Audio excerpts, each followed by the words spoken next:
Shalom peuple de Dieu, je suis dans la joie de revenir encore au milieu de vous ce jour. C'est votre humble serviteur et l'évangéliste Michel Banfoumou. Je viens avec un message de la part de notre Seigneur, le véritable et le seul, l'unique et le vrai Dieu pour ses enfants de par le monde. Sans plus tarder, avec toute humilité, si vous voulez, je vais commencer par la prière. Le véritable Dieu, le roi de gloire, l'Esprit qui règne dans l'éternité, merci pour cette grâce, opportunité qui m'a encore offerte, Seigneur, de venir parler, Seigneur, de ta part, à travers tes enfants de par le monde. Manifeste-toi puissamment. Toi le seul, le véritable, l'unique, le meilleur enseignant. Enseigne tes enfants à travers ton serviteur. Mets la parole de feu dans la bouche de ton instrument que je suis. Ton esclave. Embrase tout ce qui n'est pas de toi, Seigneur. Règne au milieu de nous jusqu'à la fin. Prends le contrôle de toutes choses. Tout esprit qui ne confesse pas ton autorité, ta seigneurie, soit chassé loin de celui. Grand Maître Saint-Esprit de Dieu, Père le véritable Dieu, règne au milieu de nous, Seigneur. Manifeste-toi. Déverse l'onction, Seigneur, dans ce lieu de prédication, au travers des messages de ces jours. Béni soit ton nom, Père. Dispose des quais de tes enfants, que ces messages puissent apporter des fruits dans la vie de tes enfants.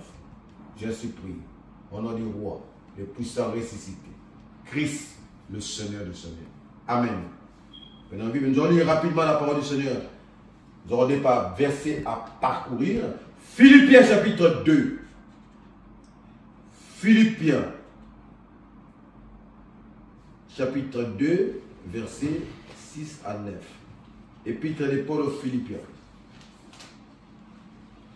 J'ai la parole du Seigneur.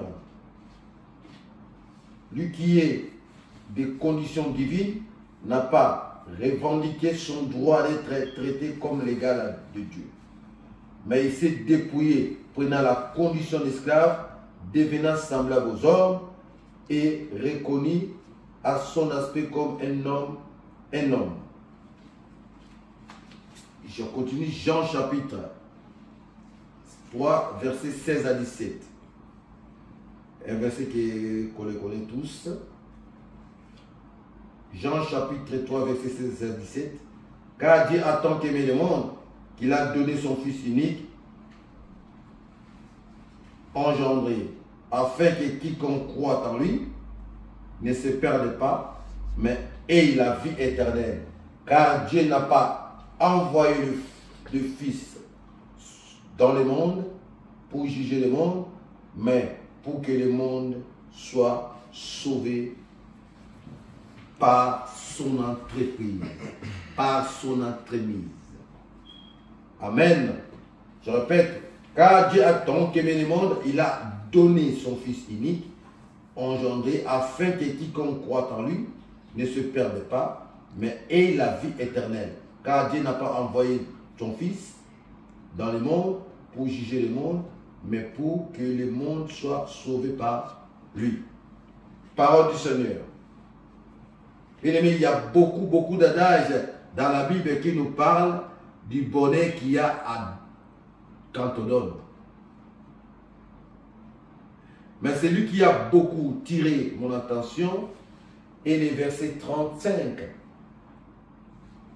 de l'Acte des Apôtres chapitre 20 qui nous dit ceci: il y a plus de bonheur à donner qu'à recevoir. C'est là que nous allons tirer notre message de ce jour. Le thème de notre message de ce jour est la main qui donne reçoit. Comme sous-thème, il y a plus de bonheur à donner qu'à recevoir. Aujourd'hui, les dons débordent largement les fidèles des églises et c'est devenu un devoir à tout un chacun de donner. Or, en décortiquant ces versets bibliques des Actes des Apôtres, chapitre 20, 32, nous me rendons que le bonheur ne vient pas seulement lorsqu'on reçoit, bien entendu, mais le bonheur vient quand on donne. Pourquoi? Pourquoi il y a le bonheur quand on donne? Il y a plus de bonheur quand on donne que lorsqu'on reçoit. Pourquoi? Quand on donne, on attend que la personne qu'on a tendu les mains puisse avoir la joie. C'est cette joie puisse être rassasiée, puisse avoir la solution, puisse avoir la paix, puisse avoir la chose dont il souhaitait avoir. Donc c'est ce plaisir-là, cette joie-là qui fait en sorte qui se manifeste à travers la personne qui donne. Mais vous devez savoir une chose, il y a une loi. La loi divine dit c'est que la main qui donne, la main il reçoit. C'est une loi divine. Quand tu donnes, tu reçois. Mais tu ne reçois pas par l'entremise de la personne qui t'y a donné. Lui, ce qui lui reste, c'est une dette morale, comme on dit. Mais tu reçois à travers les créateurs de toutes choses qui rémunèrent toutes les personnes à travers ce beau geste. Ou son bon geste pour exercer une vie. Donc, donner, c'est un don divin que nous devons courir derrière, que nous devons chercher à s'accaparer. Notre Dieu sur notre intitulé, nous venons de lire dans l'évangile de Jean. Le premier donateur, c'est notre Seigneur. Mais regardez l'amour qu'il a manifesté en donnant son Fils unique. Pour que quiconque qui va croire à son Fils ne puisse pas mourir, mais qu'il ait la vie éternelle. L'acte que Dieu a posé en donnant son Fils unique, c'est un geste très symbolique, très fort. Les dons gratuits qu'il nous a donnés, en acceptant de sacrifier son Fils. Personne ne peut le faire. Bien-aimé, notre Dieu n'attend rien en retour. Bien au contraire, notre Dieu n'attend rien en retour. Il a donné avec joie ce que Dieu voulait. En donnant, il sait que je donne pour sauver les miens.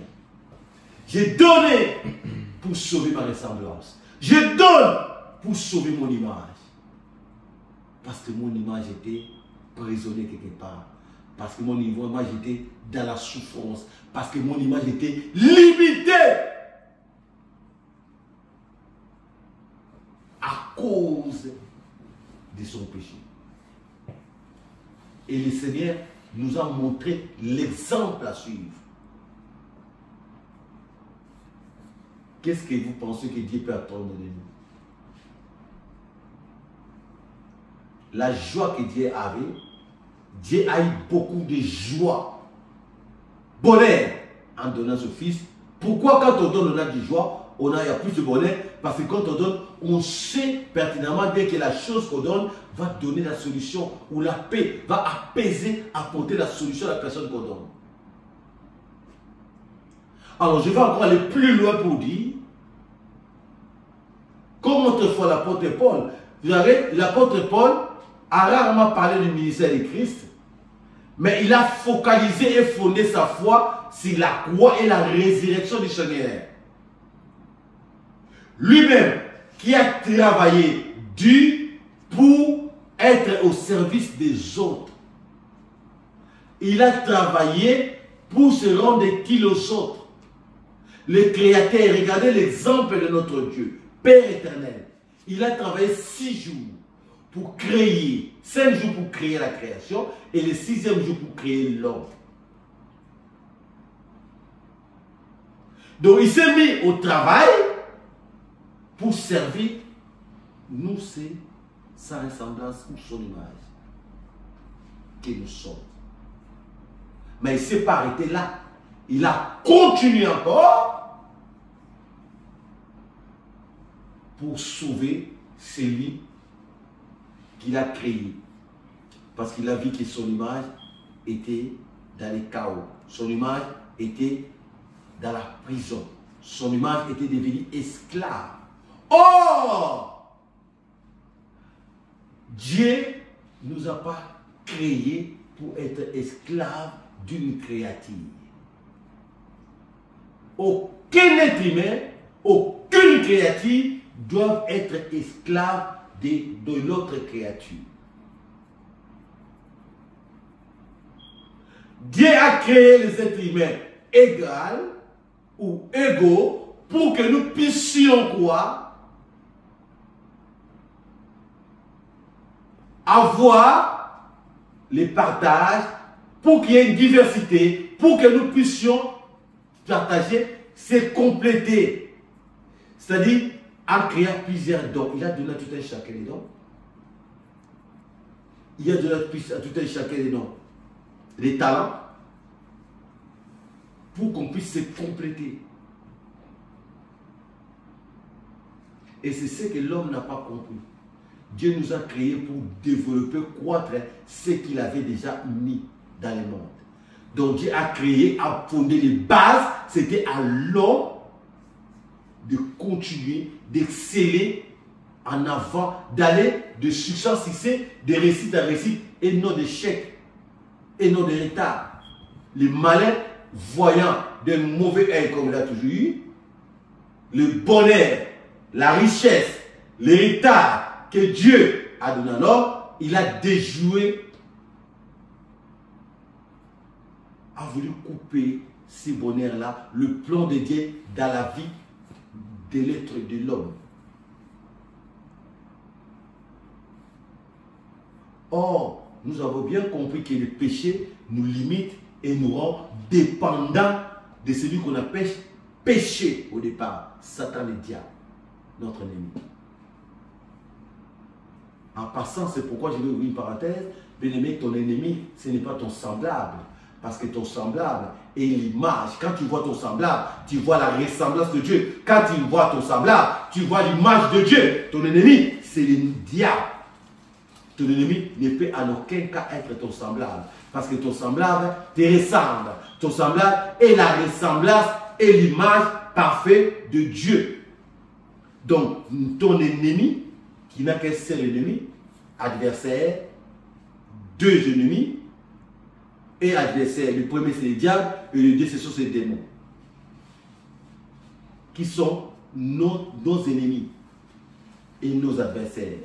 Donc, ce que nous devons comprendre, étant être humain, Dieu étant la ressemblance, le petit Dieu, Dieu nous a créés pour se compléter et pour fructifier ce qu'il avait créé dans le monde. Donc, quand tu donnes le bonheur qu'il y a à donner et que la personne qui reçoit, et ça va le soulager.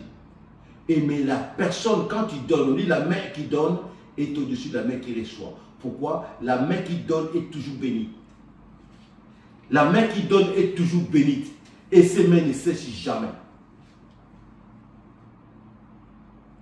Le Dieu de l'impossible, le Dieu de l'infini a donné son Fils unique.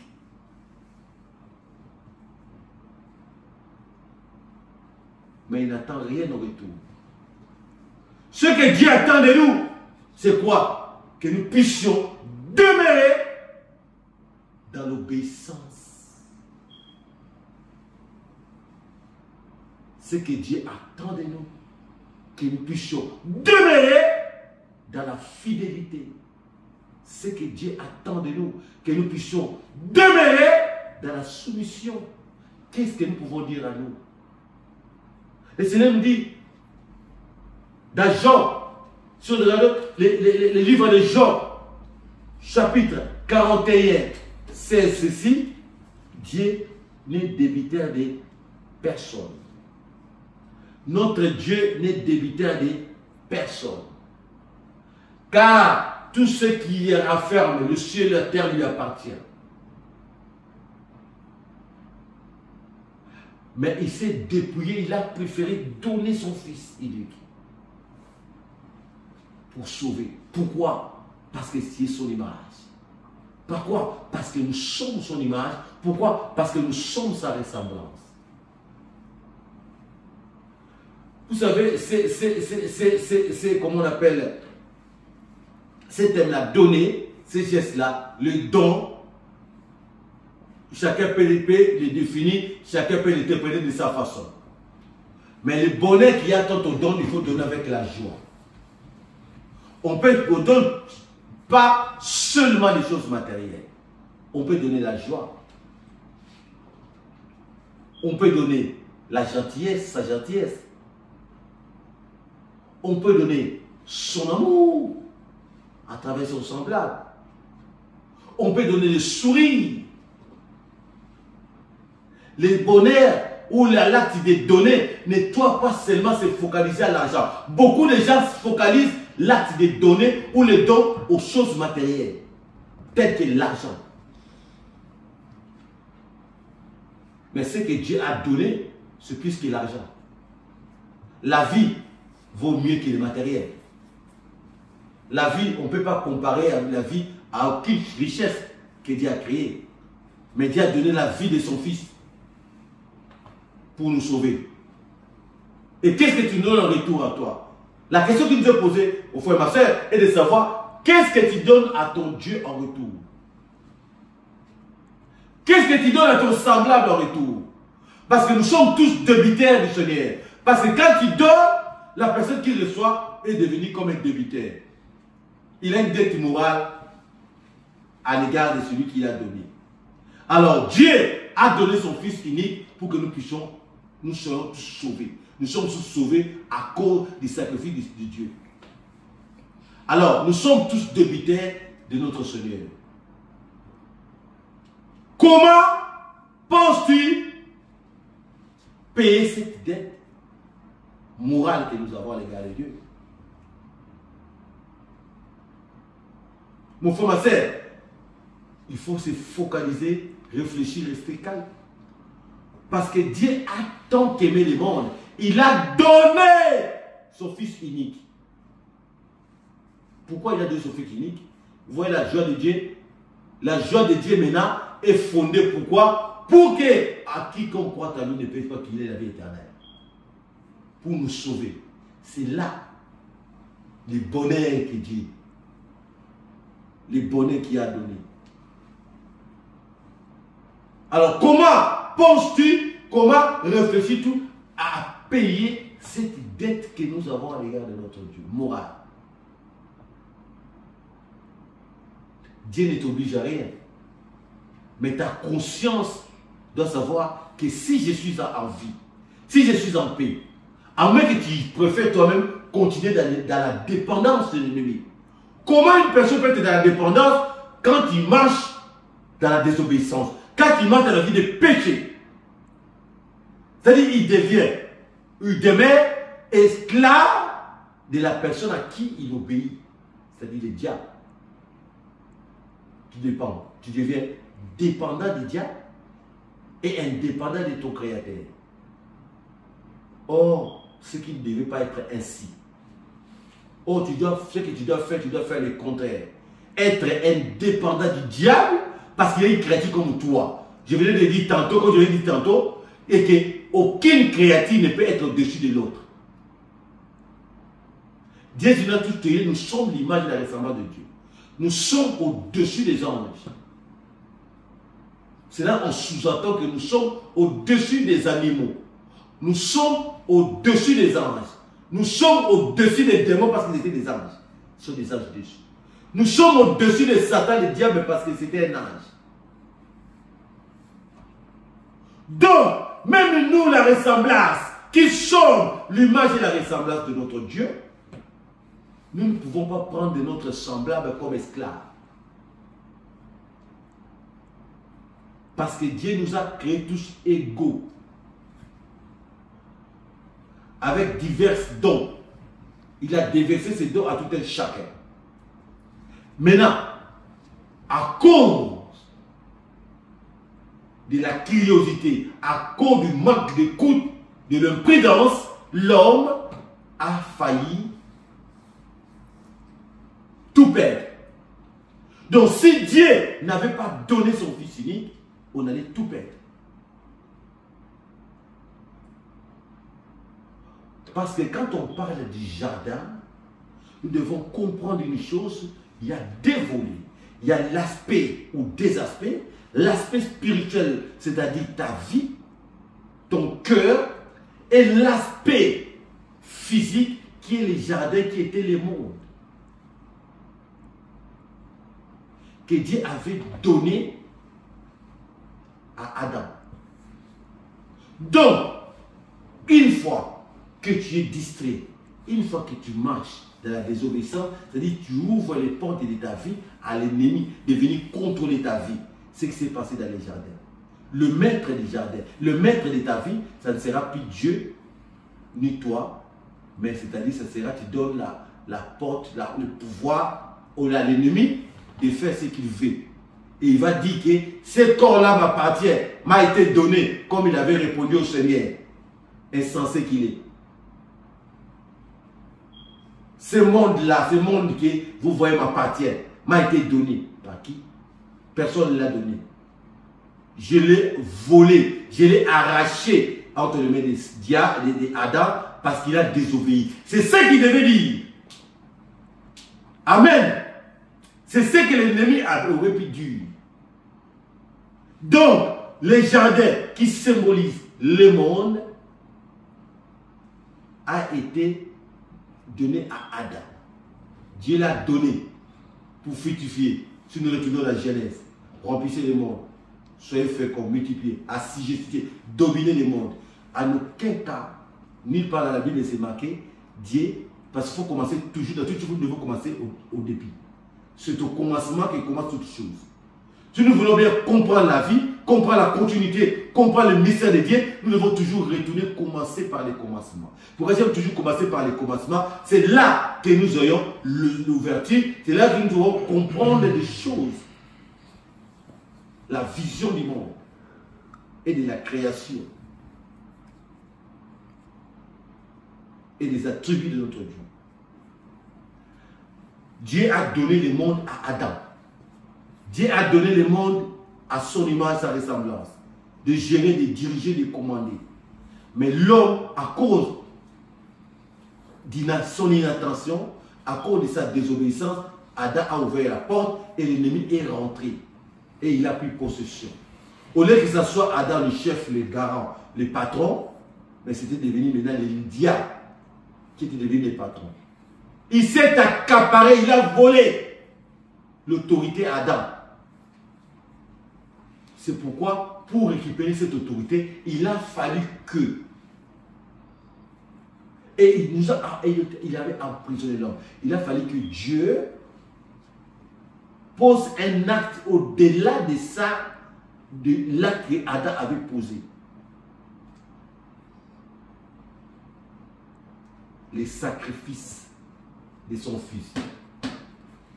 Il a sacrifié, il a donné avec la joie pour que nous soyons sauvés. Que donnes-tu à Dieu en retour par rapport à l'acte que Dieu avait posé? Dieu ne te demande rien en retour. Mais c'est que toi-même, étant enfant de Dieu, ce que tu dois faire dans ta conscience même, c'est que tu dois penser, savoir, et que Dieu a donné son Fils pour que je sois sauvé. En retour, je dois lui être fidèle. Parce que le premier, à cause de l'infidélité, que l'ennemi est fait rentrer pour détruire. Alors, ce que tu dois donner en retour à Dieu, c'est la fidélité. Puisque en marchant dans la fidélité, tu demeures indépendant du diable et dépendant de ton Créateur. Et quand tu dépends de ton Créateur, tu ne manqueras de rien. Avant la chute, l'homme dépendait de son Créateur, c'est pourquoi il commandait tout. La dépendance à l'égard de notre Créateur nous permet à ce que les attributs divins puissent se mettre en marche dans nos vies. Que tu puisses tout commander. Les animaux, la nature, toute la création. Est-ce que tu commandes? Commandes-tu la création? Commandes-tu la nature? Comment veux-tu commander la création si toi-même tu es indépendant du diable. Pour commander la création, pour commander ce que Dieu a fait, parce qu'il nous a donné le pouvoir. Il est venu nous redonner le pouvoir à travers les sacrifices qu'il a donné, le geste qu'il a donné, les sacrifices de son Fils. Il faut être dépendant. Toute personne qui dépend de Dieu, qui est fidèle à Dieu, commande la création. La création n'a pas de pouvoir sur toi parce que Dieu t'a donné le pouvoir de l'assujettir, de la dominer, de la contrôler, de la manipuler. Est-ce que manipules-tu la création? Manipules-tu le monde? Mais c'est le monde qui te manipule à travers le diable. Mon frère, ma soeur, c'est la question que tu dois te poser ce jour. Même avec le simple geste. La Bible nous dit, la parole du Seigneur nous enseigne. Quand on donne, il y a plus de bonheur à donner qu'à recevoir. Donner aux offrandes à l'église ne doit pas être un problème pour toi. Il faut donner avec un cœur joyeux. Quand tu donnes avec des murmures, ton offrande se transforme en offrande de Caïn. Vaut mieux pour toi ne pas donner. Donner la dîme, les libéralités, les actions de grâce. Tu donnes à Dieu, tu ne verras pas Dieu, tu verras Dieu à travers tes sandales. Quand tu donnes, tu murmures. Tu vas à l'église, au lieu de donner avec la joie, mais tu choisis ce que tu donnes, tu ne seras pas béni. Mais au contraire, au lieu d'être béni, tu es la malédiction que tu es en train d'amasser, de recevoir. Donner avec la joie, la dîme. Donner avec la joie, l'action de grâce. Donner avec la joie, les offrandes. Donne-tu avec la joie.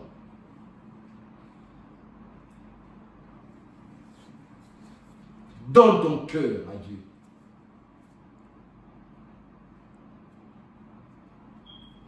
Dieu veut à ce que tu sois fidèle. Comment veux-tu payer cette dette? Tu peux payer la dette morale, comme on dit, à l'égard de notre Seigneur, à lui demeurera fidèle. Es-tu fidèle à l'égard de ton Dieu? Es-tu obéissant à l'égard de ton Dieu? Ou veux-tu continuer dans l'infidélité en servant le diable? Ou dans la désobéissance?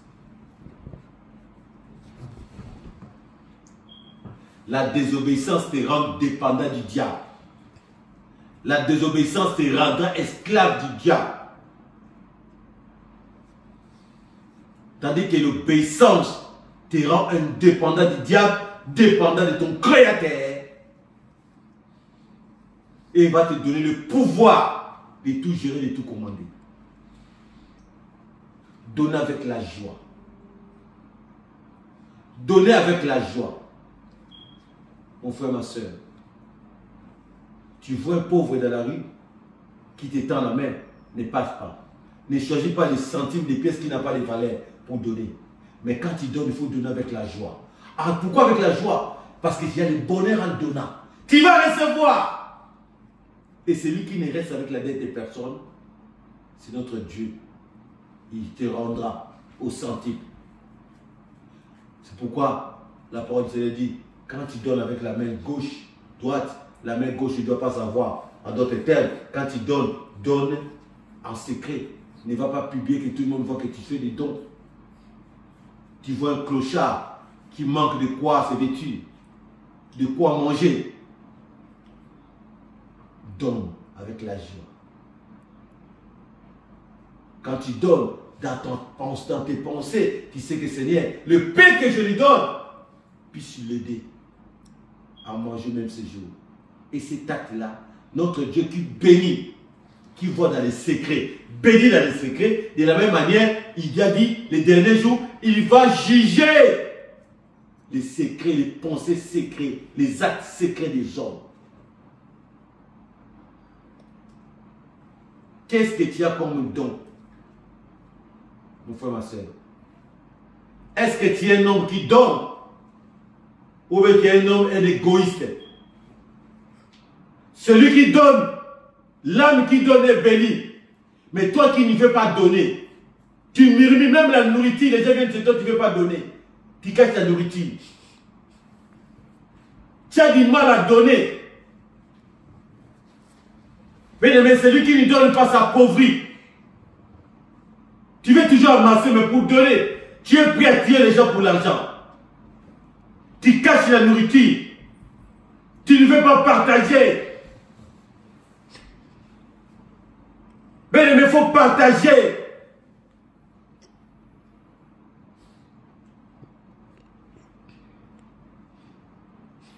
L'homme qui donne est béni. Est-ce que tu donnes réellement toi? Ou tu penses qu'à toi? L'homme qui donne est béni. Notre Dieu nous a montré l'exemple en donnant son fils comme rançon, comme garantie. Vous savez pourquoi Dieu il a donné son fils comme garantie? Parce qu'à travers cet acte-là, cette garantie-là ne s'enlèvera jamais. Il n'y a aucun sang, il n'y a aucun prix si la création qui est comparable au prix que Dieu a payé. Quel est ce prix-là que tu peux comparer avec le prix du Fils unique de Dieu? Alors si le diable veut te demander, te dit, dégage, va là-bas. Tu ne vois pas les sacrifices que mon propriétaire a fait. L'acte qu'il a posé, suivant le sang appelé de mai, seront des bons donataires. Pas donner pour récupérer en retour. Le bon donateur qui donne avec la joie, avec l'amour. Toi tu es cupide, tu es de t'appauvrir. La cupidité va t'appauvrir.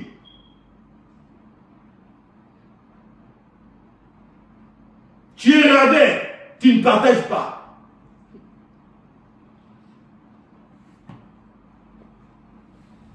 Comment veux-tu être béni? Il y a beaucoup de joie, de bonheur à donner. Plus de joie à donner qu'à recevoir. Et l'âme qui donne est bénite. Et la main qui donne ne cesse jamais. Bien aimé, c'est un principe divin. C'est une loi divine. C'est un secret. La main qui donne est au-dessus de la personne qui donne. Et la main qui donne ne cesse jamais. Surtout quand tu donnes avec amour, avec un cœur sincère, pour que la personne qui reçoit soit dans la joie, pour que la personne qui reçoit puisse subvenir à ses besoins. Le Dieu qui bénit, le Dieu qui voit dans les secrets, le Dieu qui récompense, qui rémunère, te rendra au centuple. À toi, à tes descendants, à ta postérité. Car la bénédiction éternelle va jusqu'à 1000 générations. Mais la malédiction éternelle, à travers ceux qui marchent dans la désobéissance, à travers ceux qui marchent, qui ont tissé le lien avec l'ennemi, qui se prostituent avec l'ennemi, ira jusqu'aux 4e génération. Pour vous dire, il y a beaucoup plus du bonheur à donner qu'à recevoir. Quand tu donnes, tu es béni. Et Dieu te les rendra au centime. Et en retour, ce que Dieu t'attend, attend de nous, et que nous puissions lui être fidèles. Que nous puissions demeurer fidèles. Et que nous puissions demeurer dans la soumission. Et que nous puissions demeurer dans l'obéissance. Que Dieu vous bénisse et bénisse sa parole.